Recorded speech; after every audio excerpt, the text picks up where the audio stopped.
I can never thank my mother enough for the splendid start she gave me in my early musical life. She was a wonderful woman and a veritable genius as a teacher.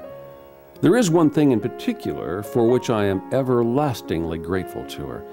Before I was taught anything of notes or of the piano keyboard, she took me aside one day and explained in the simple and beautiful tongue which only a mother employs in talking to her child, the wonderful natural relationships of tones used in making music.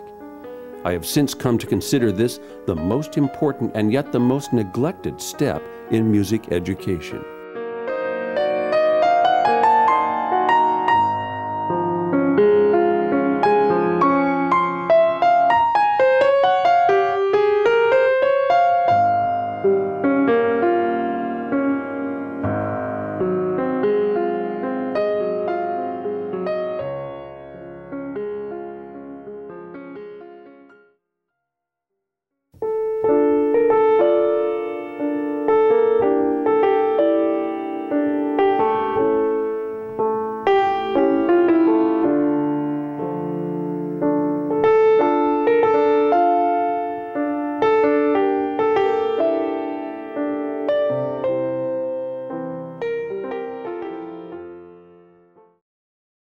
Can you play 2 keys at the keyboard and leave 3 keys in between them? 3 keys that are unplayed. You'll see right here I have a C and an E, but if you count carefully and count the black keys, which is the most important thing, that you count them equally, there are 3 keys in between these 2 notes. Let's do the same exact distance, or interval we call it, between D and the F sharp. There are 3 keys in between these, so again, it causes kind of a bright sound. It creates kind of a happy mood. This is one of our main building blocks for all of harmony, and we're going to describe it, we're going to name it for now according to its mood. Let's call it a bright interval. It's a bright distance. This distance, no matter where we do it, let's start on a black key. And I'm going to skip 3 keys so that I have 3 keys in between the 2 I'm playing. This is a bright interval on B flat. B flat's the bottom note. Let's do it on A. You see, it does matter that there are 3 keys in between them, but it doesn't matter whether they're black keys or white keys. Now our other important building block is similar, except there are 2 keys between them. Now, believe it or not, these 2 building blocks are responsible for the entire structure of harmony. We can start building chords like crazy, even the complicated chords, based on these 2 building blocks. Here it is. Here's the darker sounding one. This has kind of a serious mood to it. I'm starting on C. I'm skipping over 2 keys to get the dark interval. Here's a dark interval with 2 white keys employed. Here's a dark interval with 2 black keys, but again there's 2 white ones in between them. Those are the foundation component parts to all of harmony, believe it or not. In fact, let's use them right now to build the most common chord that we use all the time, the major chord. Let's start on C and do a bright interval first, and then a dark interval. So see, they're piled on top of each other, but it's bright, dark. This is the most common, most frequently used of all chords in all of harmony. Now the next one that we frequently use, and we use it all the time, is the minor chord. We use them almost, maybe as much as the major chords, and it's a similar structure in a way. It uses both of our component building blocks, but it's dark, bright. So the reverse formula. This means we can build major chords and minor chords right away on any key, even on black keys. Here's one that's an oddball in terms of how the black keys come into play. Here's B. Major would be bright, dark. So it has 2 black keys. Once you learn a chord, you have it forever. They never ever change. B major will always have these 2 black keys.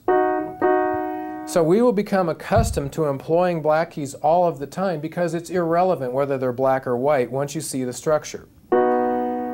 Now there's 2 infrequently use chords. We don't use them all the time. We use them occasionally. Their structures are even simpler than the common chords, the major and the minor, which we use all the time. The first one we'll look at is diminished. Start on B, do the dark and another dark. If you look closely, I have two dark intervals piled on top of each other with B at the bottom. This is B diminished. Well, all diminished chords work exactly the same. C diminished. Skip 2 keys for your dark interval, skip 2 keys for your dark interval, and you have C diminished. It employs 2 black keys. Now later we're going to see, this is one way of looking at it and a very effective, efficient way of looking at it to get off to a fast start. We will learn the official names, the theory names later, but one way of looking at it too is, let's go back to the major chord, and you'll see that it's very closely related to the other 3. Now I haven't shown you the 4th one yet, but look at C major. To find the minor from the major, you just move the middle key down to reverse the formula to get the dark bright we needed. Now look at major again. If I drop both of these, I get dark dark. Now the last one, let's go back to major, and we're going to raise this up 1 pitch, and what we have now is the augmented chord. Again, it's closely related to the major chord, as all of them are, but this one is bright bright. So, without trying to remember each chord I'm showing you, we're just looking at the actual structure that we're going to build from in order to get all of these. See, we will start learning them as we need them to make music. A lot of times when you learn a brand new song, you only have to learn 1 or 2 new chords. And that's our strategy, to know how they're built, and then we will start learning them as we need them. So the augmented chord, bright bright, can be built anywhere. Here it is on D. Skip 3 to get the bright interval, skip 3 more. Now let's take these on your own. Try building just the bright interval in different places. Try after that building the dark interval in different places, keeping 2 keys in between them, just to get the idea. Then build a major chord anywhere you want with any key at the root. Do your bright interval, then your dark interval. Practice a few of those in different places. Don't try and remember them, just get the idea of the structure. Then try your minor chord by building dark, bright. Then try your diminished chord. Let's start on D this time. Diminished chord is dark, dark. It has kind of an eerie sound. The last one is the augmented chord. Augmented because it stretches out a little bit. Start on D and go bright, bright. So without trying to remember them, just get these building blocks placed accurately. See if you can build all 4 kinds of the basic triads, because believe me, this is the foundation that we can take off from. You can harmonize any song of any type of music with just these 4 triads. Even though we will be learning how to build them anywhere we want to, anywhere we need to, the 4 triads give a very satisfying sound when we start to accompany or enhance melodies.